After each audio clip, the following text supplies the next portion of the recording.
జ్యోతిర్లింగ రూపంలో ఉన్న పరమేశ్వరుడు మానవుల్లోని అజ్ఞానమనే చీకటిని పోగొట్టి జ్ఞానమనే జ్యోతిని అంతటా వెలిగింపజేసి తన స్వరూపాన్ని మనకి తెలియజేస్తాడు జ్యోతిర్లింగ రూపుడైన పరమేశ్వరుడు. ఈ 12 లింగాలు పరమ పవిత్రమైనవి. వీటినే జ్యోతిర్లింగాలు అంటారు. అందులో మొదటిది సోమనాథేశ్వర లింగం. గుజరాత్ రాష్ట్రంలో ఉన్న అద్భుతమైన క్షేత్రం సోమనాథం. ఇక్కడ ఈశ్వరుడికి సోమనాథుడు అని పేరు. రెండవది దక్షిణ కైలాసం. ఆంధ్ర రాష్ట్రంలో శ్రీశైల మహాక్షేత్రంలో మల్లికార్జునుడిగా వెలిసి ఉన్నారు. శ్రీశైల క్షేత్రం దక్షిణ కైలాసంగా ప్రసిద్ధి చెందింది. మూడవది మహాకాళేశ్వరుడు. మహారాష్ట్రలో ఉజ్జయిని దగ్గరలో అవంతి క్షేత్రంలో మహాకాళలింగంగా పిలువబడుతున్నాడు సదాశివుడు. నాలుగవది ఓంకారలింగం. మధ్యప్రదేశ్ రాష్ట్రంలో నర్మదా నదీ తీరంలో మందతాపురి అని ప్రసిద్ధి పొందిన చోట పరమశివుడు ఓంకారలింగంగా దర్శనమిస్తాడు. ఐదవది కేదారేశ్వర లింగం. ఉత్తరప్రదేశ్లోని హిమాలయాలలో మందాకిని తీర్థంలో కేదారేశ్వర లింగ రూపంలో భక్తులను అనుగ్రహిస్తున్నాడు.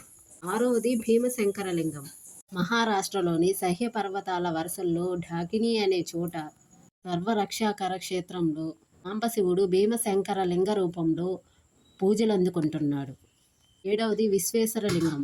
ఉత్తరప్రదేశ్లో కాశీ నదుల మధ్యనున్న మోక్ష పట్టణమైన కాశీ క్షేత్రంలో విశ్వేశ్వర లింగమై వీరాజల్లుతున్నాడు. ఇదే వారణాసి. ఎనిమిదవది త్రయంబకేశ్వర లింగం.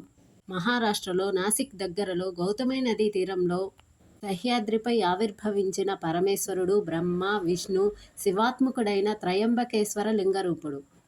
తొమ్మిదవది వైద్యనాథలింగం. బీహారు రాష్ట్రంలో వైద్యనాథ్ బారా దగ్గర చితాభూమి అనే ప్రదేశంలో వైద్యనాథ క్షేత్రంలో ప్రాణుల శారీరక మానసిక వ్యాధులను నివారించే వైద్యనాథ లింగంగా అర్చనలందుకుంటున్నాడు పరమేశ్వరుడు. పదవది నాగేశ్వర లింగం. గుజరాత్ రాష్ట్రంలో ద్వారకా దగ్గరలో పార్వతీపతి నాగేశ్వర లింగమై అందరి కోరికలను నెరవేరుస్తున్నాడు. 11వది రామలింగేశ్వర లింగం. తమిళనాడు రాష్ట్రంలో దక్షిణ సముద్ర తీరంలో ధనుష్కోటిగా ఉండి సమస్త దోషాలను నివారించే పవిత్ర క్షేత్రమైన రామేశ్వరంలో రామలింగేశ్వరుడిగా పూజలందుకుంటున్నాడు. 12వది కృష్ణేశ్వర లింగం.